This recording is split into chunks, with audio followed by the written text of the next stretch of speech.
Some House Democrats are calling for an investigation into President Trump's phone call with Georgia's Secretary of State, in which the president pressured him to overturn the results of the election. Listen. So, look, all I want to do is this. I just want to find 11,780 votes, which is one more than we have, because we won the state, and flipping the state is a great testament to our country. And one of the House Democrats calling for an investigation is New York Congresswoman Kathleen Rice, who co-signed a criminal referral to FBI Director Christopher Wray over the call. She joins me now. Congresswoman, thank you so much for your time this afternoon. So as we just noted there, President Trump leaves office in 15 days. Why do you believe that it is necessary for him to be investigated? Well, I wish I could tell you that I was shocked by the transcript and hearing conversation between Trump and the Secretary of State of Georgia, but it's more of the same under this presidency for the past 4 years.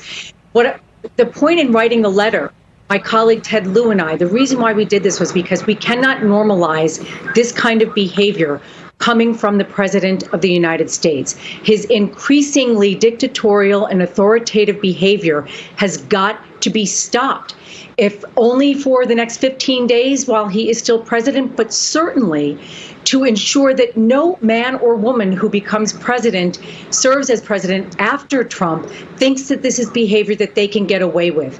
It eats away at our democratic process. And coming from a Republican, it's kind of ironic, given the fact that they're trying to invalidate the individual votes of people in these 5 or 6 states that they are going to challenge the electoral results of.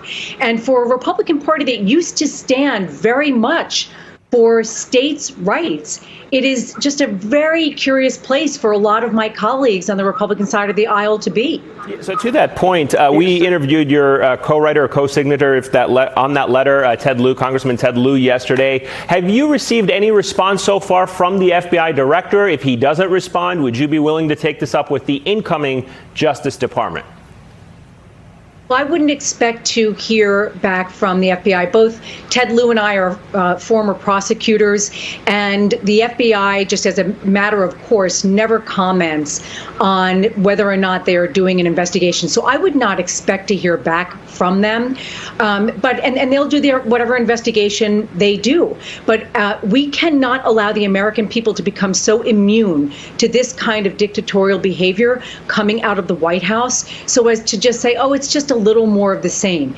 We can't do this. Now, you know, Trump is Trump. Remember, I'm a lifelong New Yorker. I knew Donald Trump before he was president. So this kind of behavior is not shocking to me. But what is more shocking to me is the number of Republican colleagues of mine in both the House and the Senate who are throwing the Constitution, our democratic process, and what the Republican Party used to stand for under the bus just to be a sycophant to this president and the cult of personality that his entire presidency has been. I get that they don't want to be on the other end of an angry Trump tweet, right, but my God, have a backbone and stand up to this kind of behavior. Hey there, I'm Chris Hayes from MSNBC. Thanks for watching MSNBC on YouTube. If you want to keep up to date with the videos we're putting out, you can click subscribe just below me or click over on this list to see lots of other great videos.